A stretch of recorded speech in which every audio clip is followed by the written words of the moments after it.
एक युवक ने शादी के कुछ साल बाद पिता से कहा कि वह विदेश जाकर व्यापार करना चाहता है। पिता ने उसको मंजूरी दे दी। युवक अपने माँ बाप और गर्भवती पत्नी को छोड़कर व्यापार करने विदेश चला गया। उसने विदेश में कड़ी मेहनत की और धन कमाया। वह बहुत अमीर सेठ बन गया। लगभग 15 वर्ष धन कमाने में बीत गए तो उसे वापस घर लौटने की इच्छा हुई। पत्नी को पत्र लिखकर उसने आने की सूचना दी और जहाज में बैठ गया। वह कुछ दिनों बाद अपने नगर पहुंचा। नगर के एक चौराहे पर ही उसने देखा कि एक व्यक्ति एक बोर्ड के साथ खड़ा था। उस बोर्ड पर उसने लिख रखा था, बेशकीमती ज्ञान के सूत्र। उसने उस व्यक्ति के पास जाकर पता किया तो उसने बताया कि मैं एक बेशकीमती ज्ञान के सूत्र बेच रहा हूँ। तो वो बोला, ठीक है, एक सूत्र मुझे भी दे दो। वह आदमी बोला, मेरे हर ज्ञान की सूत्र की कीमत 100 स्वर्ण मुद्राएं हैं। उसको यह सौदा महंगा तो लगा, लेकिन उसने एक ज्ञान का सूत्र खरीद लिया। उस व्यक्ति ने उसको ज्ञान का सूत्र दिया, कोई भी कार्य करने से पहले 2 मिनट रुककर सोच लेना। उसने वह सूत्र अपनी डायरी में लिख लिया। उसको घर पहुंचते पहुंचते रात हो गई। उसने सोचा, इतने वर्षों बाद लौटा हूँ तो क्यों ना सीधे पत्नी के पास पहुंचकर उसे सरप्राइज दूं।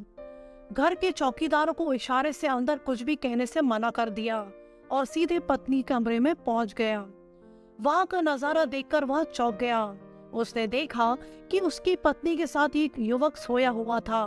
यह देखकर वह गुस्से से आग बबूला हो गया।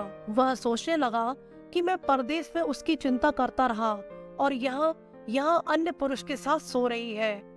आज मैं इन दोनों को जिंदा नहीं छोड़ूंगा। वह गुस्से से तलवार निकालकर दोनों पर वार करने ही जा रहा था। इतने में उसे 100 स्वर्ण मुद्राओं के बदले जो ज्ञान सूत्र खरीदा था उसकी याद आ गई कि कुछ भी कार्य करने से पहले 2 मिनट सोच ले। वह 2 मिनट सोचने के लिए रुका। उसने तलवार वापस पीछे हटाई, लेकिन वह किसी बर्तन से टकरा गई। बर्तन के गिरने की आवाज से पत्नी की नींद खुल गई। आँख खोलते ही उसने अपने सामने अपने पति को देखा तो वह बहुत खुश हो गई और बोली, आपके बिना जीवन सोना सूना था। इंतजार में इतने वर्ष कैसे निकाले यह मैं ही जानती हूँ। पत्नी ने इतना बोलकर पास सोए युवक को उठाया और बोली, बेटा उठ जा, तेरे पिताजी आए हैं। युवक उठकर जैसे ही पिता को प्रणाम करने झुका तो माथे की पगड़ी उसके पैरों में गिर गई। उसके लंबे लंबे बाल बिखर गए। पत्नी ने कहा, यह आपकी बेटी है, इसके सम्मान को कोई आँच ना आए, इसलिए मैंने इसे बचपन से ही पुत्र के समान पालन पोषण और संस्कार दिए हैं। यह सुनकर उसकी आंखों से आंसू की धारा बह निकली। उसने पत्नी और बेटी को गले लगा लिया और सोचने लगा कि यदि आज मैंने उस ज्ञान सूत्र पर अमल नहीं किया होता तो आवेश में आकर कितना अनर्थ हो जाता। मेरे हाथों से मेरा ही निर्दोष परिवार खत्म हो जाता।